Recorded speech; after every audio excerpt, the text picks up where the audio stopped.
Olá pessoal, tudo bem? Treino em foco, exercícios abdominais. Na verdade, nós já gravamos uma série bastante longa sobre exercícios abdominais, exploramos várias questões sobre isso.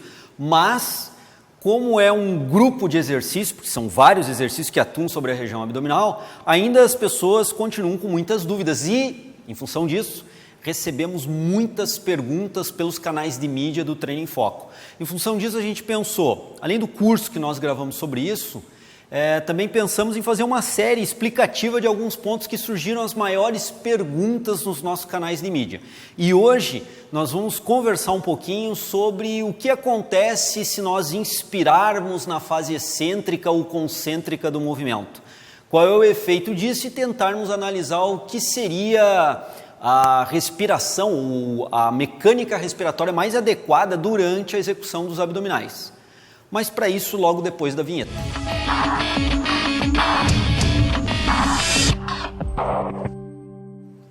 Bom, para nós identificarmos e analisarmos como funciona a mecânica respiratória durante os exercícios abdominais e tentarmos identificar qual seria o ato respiratório mais adequado, nós temos que pensar em algumas questões. Por exemplo, uma respiração normal, eu não estou aqui falando em hiperventilar, nem entrar em reserva inspiratória ou reserva expiratória, ou seja, uma respiração normal, volume corrente respiratório, nós temos que pensar com algumas estratégias. Quais são os movimentos e os músculos principais respiratórios numa condição normal?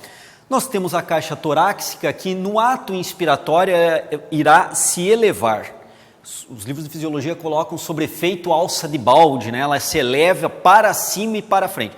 Então a caixa torácica no ato inspiratório ela se eleva e no ato expiratório ela deprime, ela desce, sobre ação gravitacional. Os músculos intercostais com os escalenos ampliam a caixa torácica, em algumas condições até o peitoral menor tem essa função. Amplia a caixa torácica, ao relaxar esses músculos a ação gravitacional deprime novamente a caixa torácica. Então vamos lá, ato inspiratório, intercostais, escaleno, peitoral menor, amplia a caixa torácica, ato expiratório, relaxamento dessa musculatura, o tórax deprime.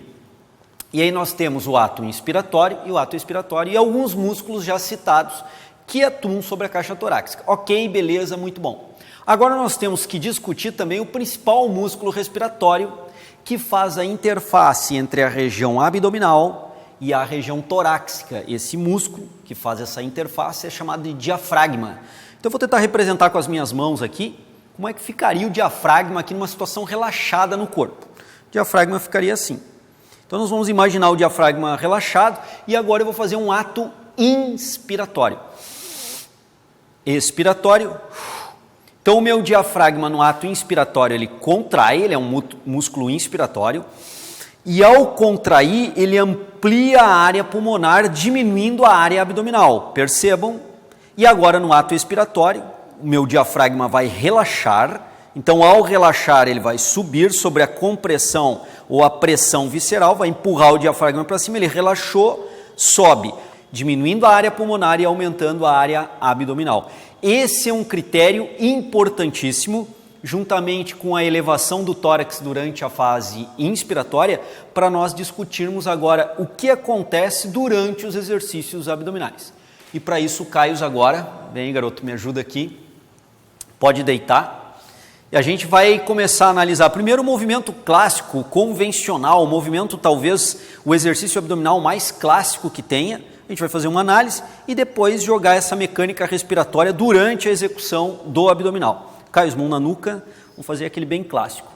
Vai subir, isso, e voltar. De novo, mais uma vez aí, eu sei que tu está treinado de abdominal, isso, ok, segurou. Bom, o que nós vamos verificar agora?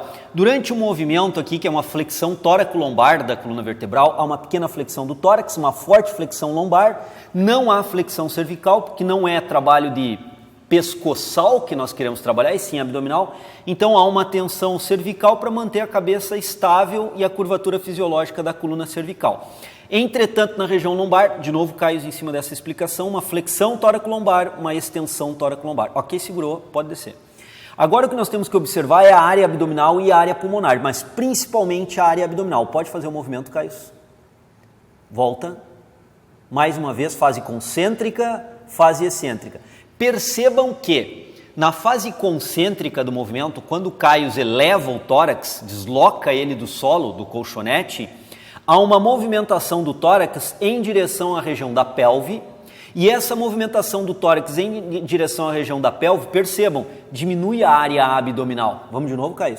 Vai lá, volta.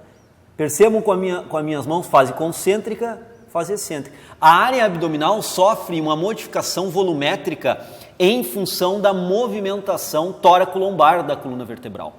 E agora nós vamos cruzar essa ideia da movimentação da coluna vertebral com a ideia anterior respiratória. Então percebam bem, o diafragma o músculo interface entre região abdominal e região torácica se encontra aqui, numa situação relaxada, e quando o Caio faz a movimentação concêntrica, segura em cima, faz a movimentação concêntrica, segurou, a área visceral diminuiu, pode relaxar. Nesse momento, quando ele diminuiu a área visceral, se ele inspirar, ou seja, durante a fase concêntrica, se ele inspirar, o que vai acontecer?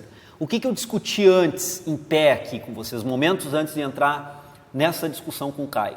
Quando nós inspiramos, vai haver uma contração do diafragma, lembrem? E essa contração do diafragma vai baixar o diafragma, vai ampliar a área pulmonar justamente para a entrada do ar, vai permitir essa entrada do ar por geração de diferença de gradiente de pressão, mas a área visceral, percebam, vai ser diminuída. Ao diminuir a área visceral na inspiração, aumenta-se a pressão intraabdominal. E agora percebam que ao diminuir essa área visceral no ato inspiratório e aumentar a pressão intravisceral, se ele fizer essa inspiração durante a fase concêntrica do movimento, vamos de novo, Caio, segura em cima, vai, diminuiu a área visceral, aí ele inspira, vai diminuir mais ainda a área visceral pela contração do diafragma, pode relaxar. O que acontece? Nós vamos ter um aumento bastante grande dessa pressão intraabdominal, dessa pressão visceral. Esse é um efeito. Agora vamos pensar o seguinte, ao invés de na fase concêntrica o Caio inspirar, ele expire na fase concêntrica. Então na hora que ele faz um movimento, que ele diminui a área visceral pelo movimento tóraco-lombar executado, ele expira. No momento que ele está inspirando e ele expira, o que acontece com o diafragma? Ele sobe. Diminuindo a área pulmonar, mas aumentando a área visceral. Então, o que acontece? O movimento diminui a área visceral, mas a expiração durante o movimento concêntrico, ele aumenta a área visceral. Então, há um relativo, não exato, mas um relativo equilíbrio entre essa pressão. Se ele expirar na fase concêntrica. Se ele inspirar na fase concêntrica, ele irá aumentar fortemente a pressão intraabdominal. Então, o mais adequado nessa condição que eu expliquei para vocês é não gerar uma pressão intraabdominal grande. Eu não preciso criar um bloco rígido abdominal para proteger a coluna vertebral nesse exercício, como, por exemplo, a gente precisa quando se faz um agachamento. É importante no agachamento isso para proteção da coluna vertebral. Até por isso que se usa o cinto lombar, para gerar uma compressão nessa região, gerar um bloco mais rígido com uma pressão visceral grande. Mas isso no agachamento, onde nós temos carga sobre a coluna vertebral.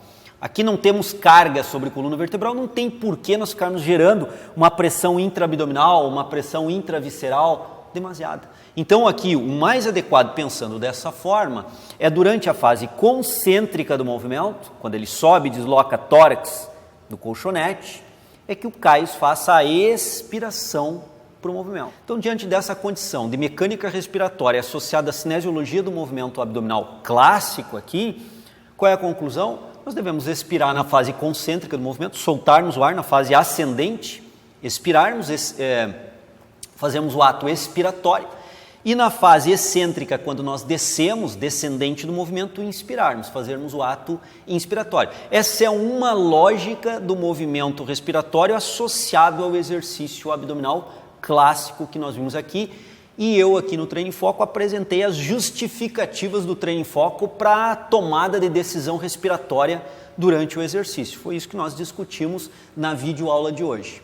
Se vocês quiserem saber um pouco mais sobre isso, como eu comentei no começo do vídeo, o Treino em Foco gravou um curso que vai ser lançado logo sobre biomecânica, cinesiologia, anatomia e metodologia prescritiva de treinamento dos abdominais. Só para vocês ficarem atentos que em algum momento nas mídias do Treino em Foco nós vamos divulgar isso para vocês, tá ok? Só ficar atento que talvez até nesse vídeo já tenha algum link de contato. É isso, pessoal. Essa é a justificativa, então, da mecânica respiratória. Essa é a justificativa de adotar esse tipo de respiração durante o exercício abdominal. Pode ser adotado a inspiração na fase concêntrica? Pode, dependendo dos objetivos de treino que eu tenha. Pode, só lembrem, a pressão intraabdominal vai crescer e crescer bastante. Tá ok? É isso por hoje. Um grande abraço. Até o próximo programa dessa série. Tem muita pergunta. A gente reuniu aquelas perguntas com maior volume, né, com maior número de perguntas sobre o mesmo tema e vamos gravar. Então, semana que vem, a série Abdominais continua. Grande abraço, até semana que vem.